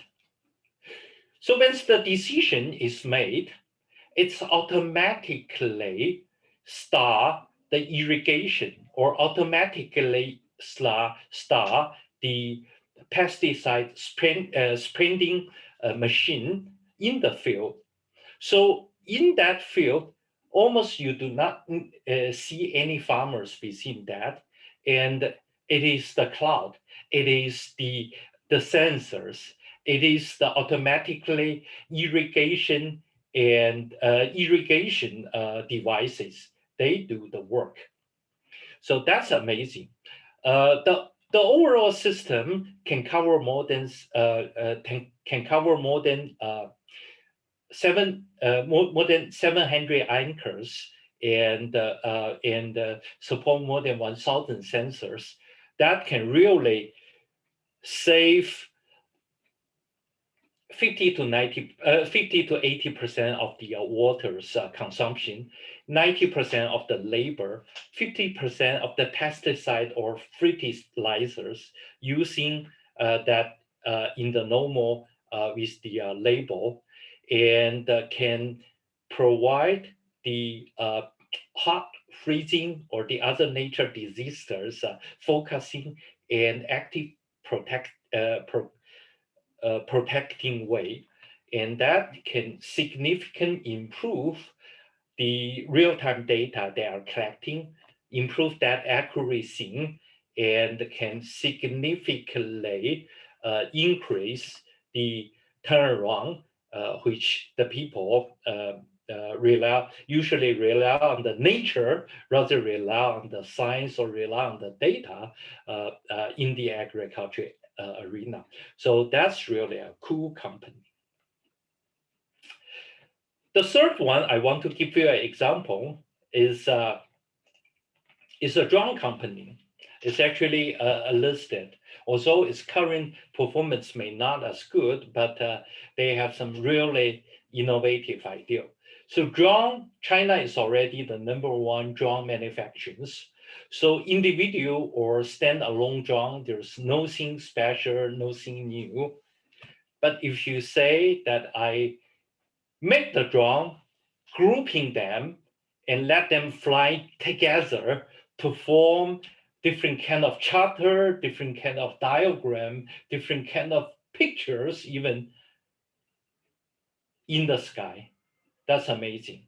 So this company, they can use the cloud-based technology, while monitoring and managing that drones automatic fly in the sky. The total number they can reach is up to 1,920, which really big. And we also say that it's nothing new for individual or small drone, but look at the drone they develop. They develop a drone, but can carry the people. So although no people need to fly, but they can sit there, and that drone can send you from one place to 50 kilometers away, up to 20 to 40 minutes fly in the sky. It's actually do the trial operating in some Middle East country and in the desert states in US. Is that cool? I think those companies are really cool. Okay, so as mentioned, to be the #1 or the best accelerator in China or in the world, that we have several best known methods we want to share with all of you, so that let's see in an extensive way or in the near future, if you really want to run a local accelerator over there, those can be the guidance, or those can be the some learnings or some ways that you can follow. So my #1 best known method is you need to well define your theme and focus. You need to better understand the entrepreneur from those end of mind. So why they form those company? Are they qualified enough to be trained within your accelerator? Then recruit the best startups. Once you have the best startups, how to educate them, how to well train them, that's the key. Actually, if you say that they are in the accelerator for 4 to 6 months, that's totally almost 150 to 20, not more than 200 days. But every day, we have the training program for them. And after the training program, we have the quiz, we have the test, and that is countable, measurable to decide whether they can pass the overall program. If not, there will be the startup. They spend tens of the effort to participate, to be enrolled, but they cannot graduate from Microsoft Accelerator, which is a shame. So we use those to empower them, and we help them to access to the mega market. And all of those are countable and measurable, remember. So I may not have the time to go through each detailed education course or the details how we can do that. But let me provide you some show and tell stuff. As I mentioned, that we recruit around 20 startup every cohort from more than 1,000 application. So from 1,000 application that we receive, we do the quick scan, and after the scan, we may have like 300 of them that we think they are good. We usually invite them come to our office, having 1 hour presentation, and have some side discussion with us. And from that 300, we shortlist to 30 of them, and 30 of them into the final round. So with the final round, I invite the CFOs, the top investment banks, top VCs in China, and some government leaders in China. We have 1 day session, and we let each of them having 10 to 20 minutes presentation. And from that 30 of them, we finally pick 20 of them. So it was very interesting that during the time we are letting them do the presentation, some of those VCs already offered the term sheet to those startups. That's very funny. So I give you, I list a couple of VCs. Them, they are the top VCs in China, and some big enterprises. Them, I actually invite top executive from them to participate the jury day that we select the those startups.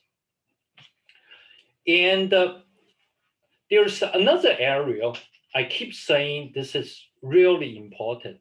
So during our interview, or during our conversation or selection session with those startups, we always try to better understand those entrepreneurs, those leaders of startups, why the entrepreneur found his company, what is the measurement of the success in his mind, what is the value proposition of the company, what are the industry knowledge he has so far and he want to have from the accelerator, what kind of the support he is asking for.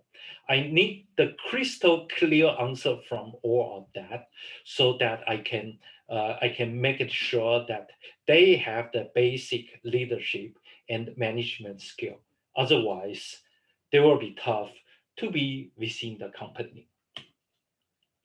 Let's see the basic leadership or communication or management skill. What is that? That is all regarding to how to make a clear statement in communication, how to do the basic problem solving, how to form a team, not only do by yourself, but leverage the whole team, do the work for one goal. That include quite some skill sets like effective meeting, team building. That's also include the presentation skill, strategic thinking, and planning. So we have all the course talking about that. Actually, every day I deliver the course to them, do the test with them, and check with them using the same knowledge that I develop and deliver it to them during the course, checking whether they are using that and how good they can using that, how good that kind of skill can really help them. You may see that those skill sets are simple, but as the matter of the fact, 70% of those startups, they actually appreciate the trainings. Say one of the basic ones, say clear communication fact. So when someone want to communicate something, I want them can short those statement of the problem and the communication to one paragraph only. So one paragraph including what is your original objective, what is current status, the issues you find, and the recommendation that you provide for your next step. Very straightforward. Most of them did not having this kind of skill set at the beginning, but after the training or after they graduate, they will use the same methodology to communicate with those internal, to communicate with those customer, to communicate with those investors. And also, we talk about the structured problem solving, because when people, if they only notice quite a lot of problems or issues, they cannot solve that. That can be chaos. Or if they are too much focusing on dive into the problem and try to solve that with his own solution without looking at the other alternatives, he will not be success. So structured problem solving procedure, that's all related the best and the smartest way that you're dealing with the problem. I don't have the time to teach one by one, but it's actually a 2 days course. And after that, quite a lot of the founders, they say, well, I have been struggle for that since I'm in the college, but I did not figure out the way. You teach me the way. But this kind of things you cannot learn in the college. You cannot learn even in the MBA course. Very strange.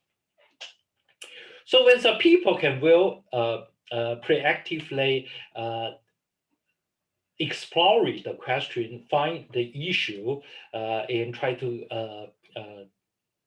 solve that, it will be more important for them to will communicate that, to will communicate what he learned to the others. And that comes to be an important skill, say effective meeting.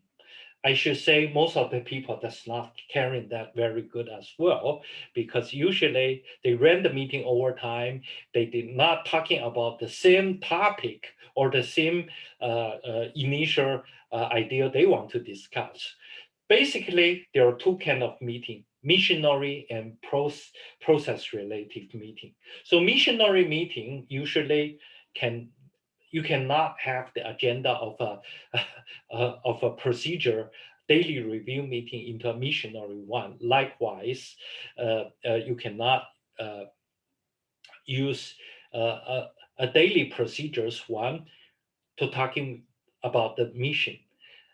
So there are certain kind of training, certain kind of checklists, how to do an effective training. Again, I may not have the chance to cover in quite detail, but I leave some material for you, or you just can Google effective meeting. You'll see a bunch of the tools that you can leverage. And we can also provide those kind of extensive training in our follow-up sessions if the organizers may arrange.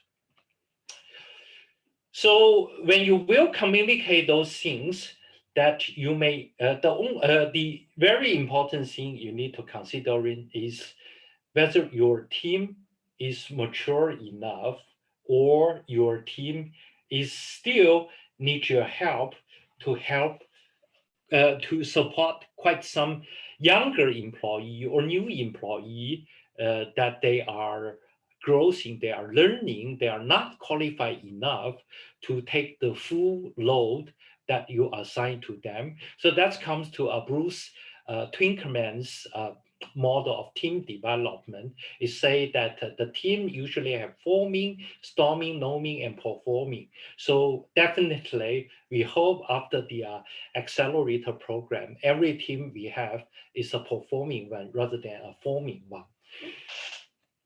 So those are all relative to the people's behavior, people's attitude, and also the people's teamwork. And there is another book which is not within my formal training content, but I used to invite the third-party instructor that they deliver. I feel it's pretty good. The book and methodology is very well known and famous. It's called 7 Habits for High Effective People. I think you guys can try to find that and see whether that can be helpful.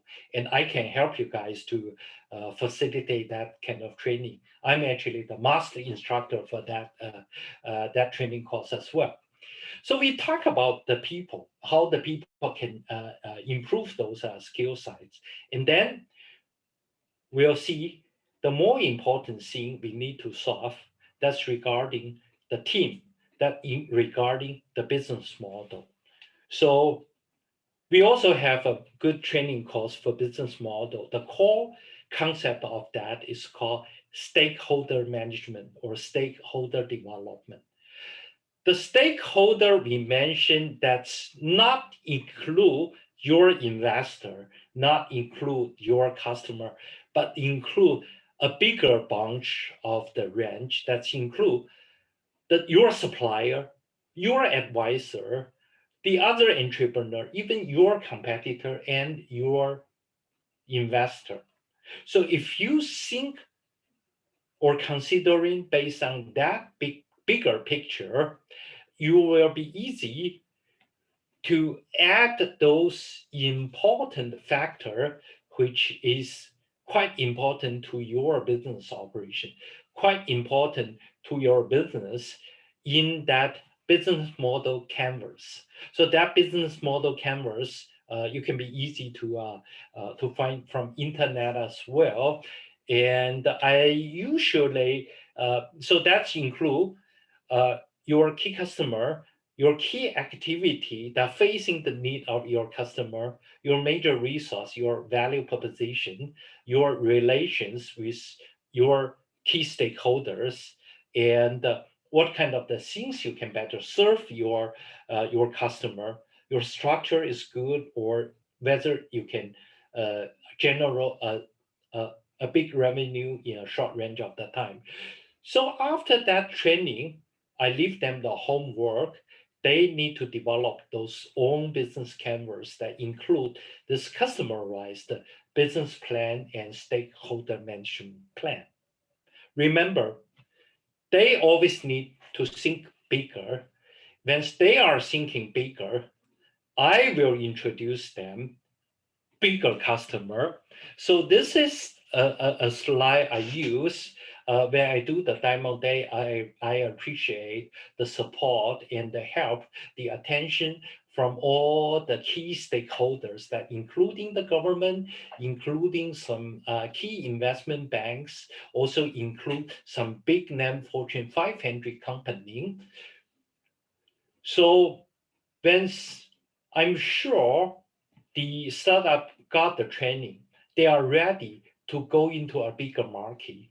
It's my responsibility to leverage Microsoft's connection with all of that bigger picture, all of that bigger companies to our small startups. Because our small startups, usually they may spend like half a year, they may not have the chance to have a 1 hour meeting with the mid-level managers.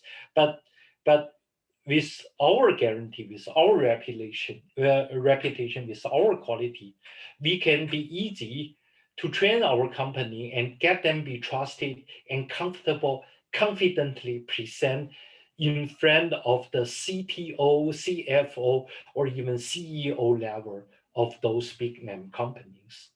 That's amazing.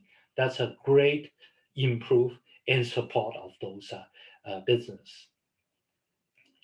And also, besides those trainings, we have some further extensive training to them, say how to build the ecosystem, which is, and how to well understand the phase of those companies' growth, whether they are the very early stage, they only need to taking care of the market of the early adopter. In that case, they may not need 100% perfect product, because the early adopter usually can solve some of the problem or can even do some of the development or adoption work for them. But when they go into the major majority market, they need to close that chasm, which is 90% of the stuff will failures in that. But how to will managing your product line, how to managing your value proposition, how to will managing your position, either provide the total solution to the customer or you provide a layer of the best solution within that layer and leverage the other partners to serve your VIP and important customer. So those are the what I call strategic thinking and strategic planning part. Very important. And I personally took that training course from Andy Grove, who used to be the CEO of Intel, and his famous book, Only Paranoid Not Survive, that's is still be the Bible of quite a lot of the successful entrepreneurs in Silicon Valley. Certainly, we also have some other training like Operation Excellence training, how to do management by objective planning for each quarter and how to review the result from each quarter. We also need the intellectual property, IPR training, legal training. We also need the tractions to well analysis your value proposition, to well positioning your product, and define your unique and cannot be replaced the value to the customer. Of course, how to raise the fund. Those can be better to have, but not 100% need to be covered in my formal training section within the accelerator. But sometimes I invite the guest speaker provide the other kind of the training.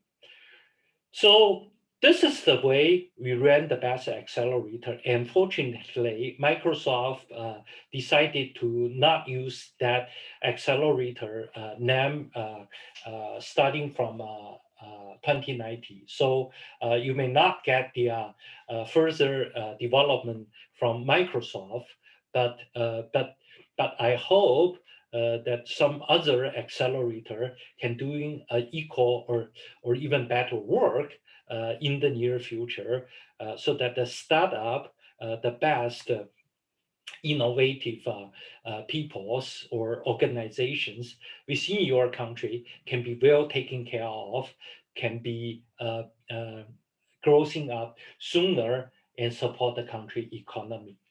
So my call to action is, I hope that what I sharing can be can providing some good information or good learnings to you, whether you can revise if you plan or you have already ran an accelerator, you can revise your theme and focus. Say some of the idea or some of the best known method I show can be really helpful. Yeah, as I mentioned, most of the key skill size training I mentioned, those need like 1 day or 2 days education work that you can make sure the audience, the listeners can really real catch up that. So we have the plan to work with most Ministry of Science and Technology, who are the organizer of this event, and Great Wall Enterprise Institute. So we have the plan to work with them to develop the customized plan, so that can be ready for your future needs. So if you need to provide to have those contact with them, see whether they can provide the help. As mentioned, I'm no longer the CEO in residence and managing director of Microsoft. I ran I ran some consultant business. I'm also sit in the board in some startups I used to invest in the past 15 years. So I live my, I hope the idea I'm sharing can be helpful. I leave my email contact and Skype and my LinkedIn because I have some startup related skill sites also published in my LinkedIn. So I leave those to them. Feel free to drop me a note and feel free to contact Minister of Science and Technology organizer in China, say whether we can provide any further help. So that's pretty much of my contents here. I leave the time for question and answer. For others' benefit, I hope you can mention your name, your country, and then your question. That will be easier for all the audience around. Thank you. Hello, Mr. Liu. Thank you very much for your presentation. My name is Ali from Azerbaijan. You mentioned the Any items. question? Yes. You gentlemen, had. Gentlemen. Can you hear me? Gentlemen from Azerbaijan. Yes. My name is saw, Ali. I saw you speaking something, but I cannot hear from you. That's Can anybody hear me? Yes, I can hear you here. Mr. Liu, can you hear me? I think Mr. Liu's speaker is off. Mr. Luo, can you hear me? Off, I think, Mr. Liu. Yes. So I try to use another mic, so that would be easier for me to listen to you. Go ahead with your question. Sorry, I missed your first part of that. Thank you very much for your presentation. You mentioned the items in page 4 of your presentation that was important. Would you please give me more information about it? So page 4 of my slide 4 of my my presentation, right? Yes, that was you passed it so fast. I couldn't get the important part that you said about it. So what is okay? So the question from our friends in Azerbaijan, that's talking about one specific slide that he want to have my better explanation. But he mentioned that slide 4. However, on my side, slide 4, that's also that's only a definition of the startup. So is that the slide you are talking about, or yes, that others? must be something like that, because I take notes and I don't have the note from that page with anything. You passed so fast. Oh, sorry. So actually, I believe I leave the PDF version with the organizer. So they will share that after that. I was wondering whether you can see my. I was wondering whether you can see my see that slide already. Let me try to see whether. I think next page. Oh yeah, this one. Is that one? No. Okay. Previous. Previous? Yeah, this one. Okay, so previous is the same thing of the number 4. But feel free to take notes, or we got the chance to share the soft copy as well.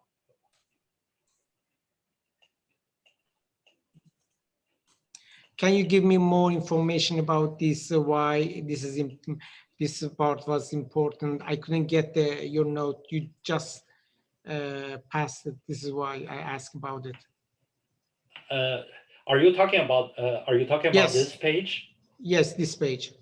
Okay, so this page actually was an official definition about the startup. It's actually by Steve Blank. Steve Blank was a famous entrepreneur and also an angel investor in Silicon Valley. So his definition say that so startup, the goal of startups is to develop a repeatable and scalable business rather than a company just be survive. And also a startup usually start from early stage with few people, and those few people, they may even not the full-time employee, so they are a temporary team, and you always see new members within the team, and they can those maturity level is different. So someone may quite familiar with the way they are working for the state-owned enterprise, say that they just follow what they they are asked to do.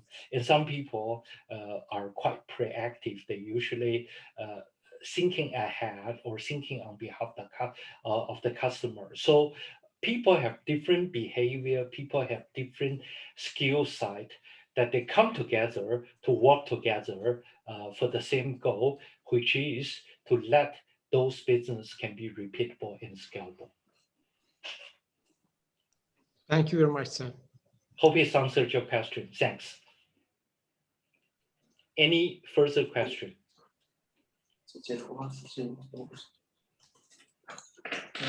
Hello, good evening. My name is Wasupha from Thailand. Can you hear me? Yes, loud and clear.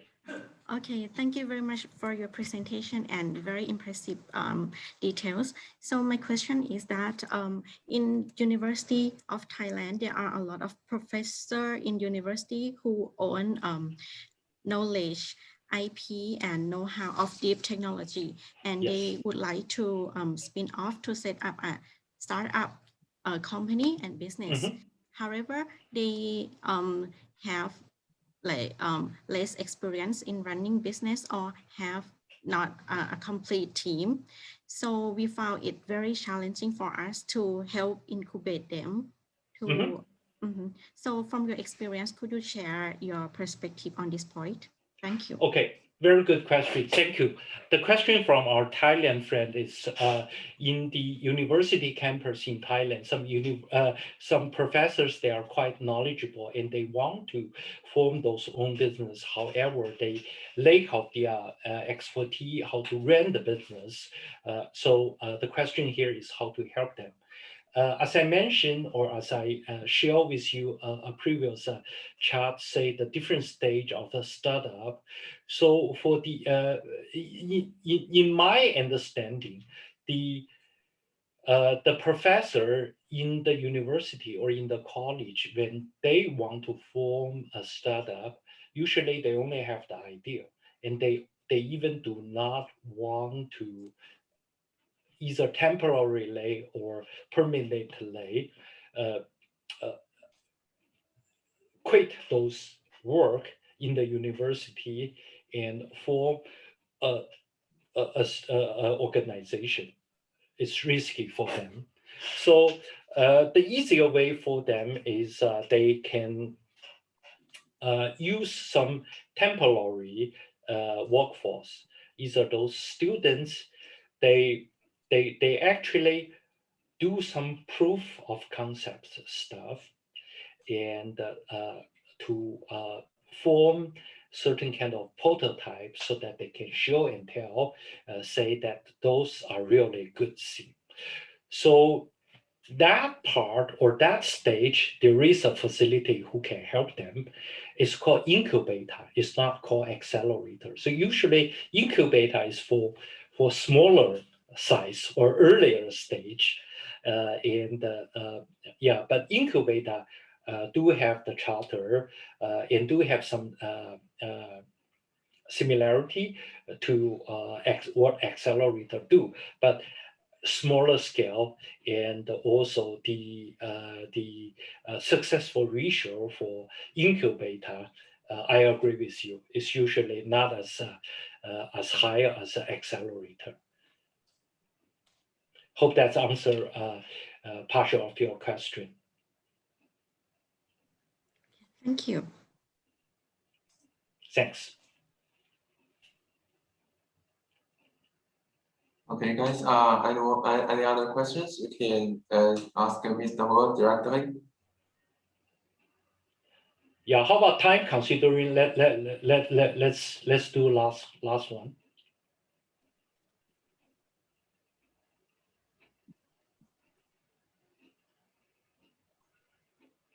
Okay. So if no further question, I back the control to our Beijing office and let our MC, he can provide his summary, wrap up, or any other announcement. I turn the time back to Ms. Zhang. Okay, thank you, Mr. Ho. Thank you for your presentation today. I think it's very impressive for our participants to have a better understanding about the accelerator and also your impressive suggestions for them.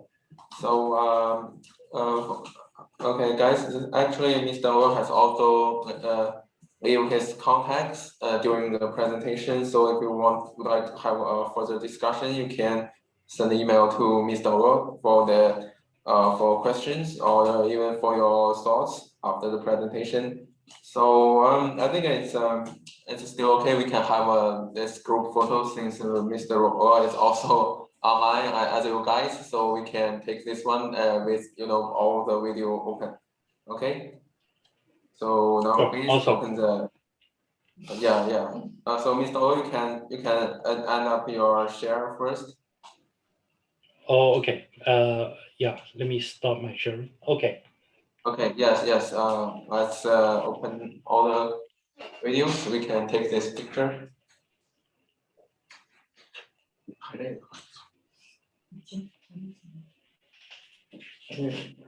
Okay, guys, so open up all the videos and okay, and 1, 2, 3.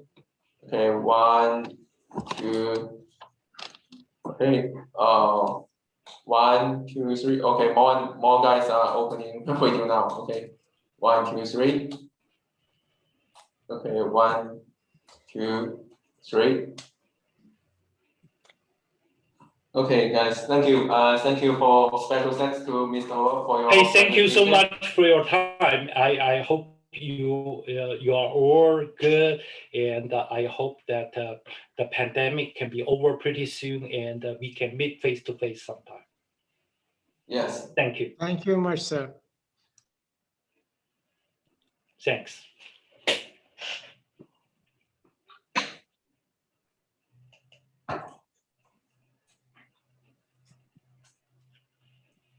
OK 我总这个今天这个就结束了。行，来先等一下。